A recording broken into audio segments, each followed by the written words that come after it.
Yeah, go ahead. Yeah, I just want to settle this free speech question, because you've said that you restored free speech in America. Yeah. Is that free speech including for people who are harshly critical of you, for your political opponents, for people who say things you don't like? I've become immune to treat it. you unfairly? I've become immune to it. There's never been a person that's had more unfair publicity than me, and that's why your network paid me $15 million, or $16 million, I believe, to be exact, George Slopadopoulos. And that's why CBS paid me a lot of money, too. And that's why I sued the New York Times 2 days ago for a lot of money.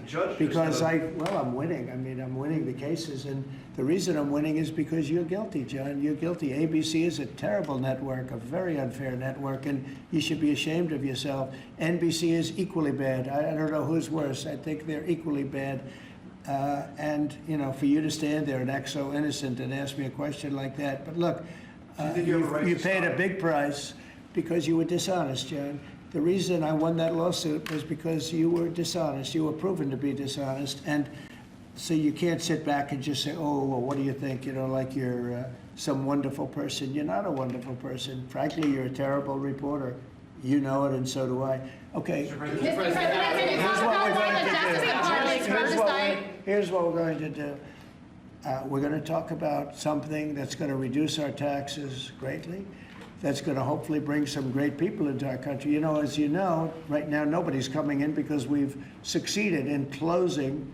We've closed the border very successfully. I think you will agree.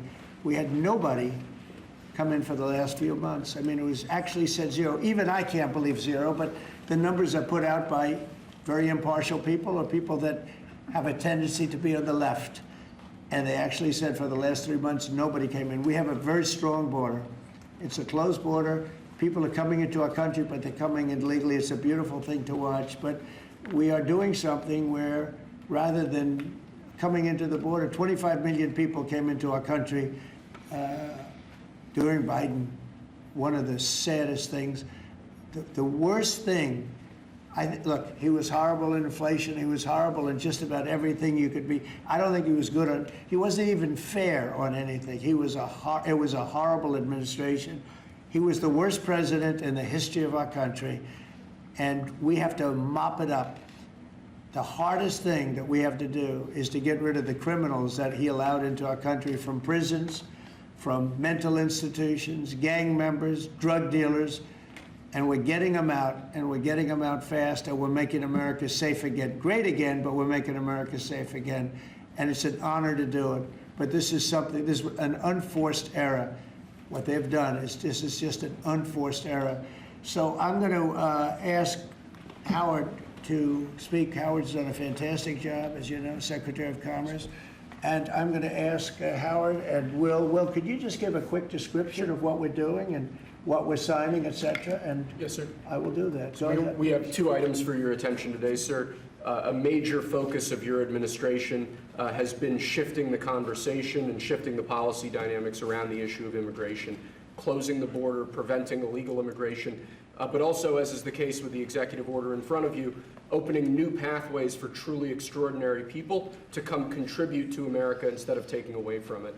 So this executive order is entitled the Gold Card. It will set up a new pathway, a new visa pathway for foreigners of extraordinary ability who are committed to supporting the United States for a payment of $1 million to the U.S. Treasury, or if a corporation is sponsoring them, $2 million by that corporation, and that will give them access to expedited visa treatment as part of this new Gold Card program. And one of the biggest problems we have is that people, they go to the best schools and they do great and they get great marks, and then they're thrown out of the country. You're not allowed to stay. This way, a corporation will be able, sort of like a signing bonus in baseball or football, a corporation will be able to get them to stay in the country. And I think it's going to be tremendously successful.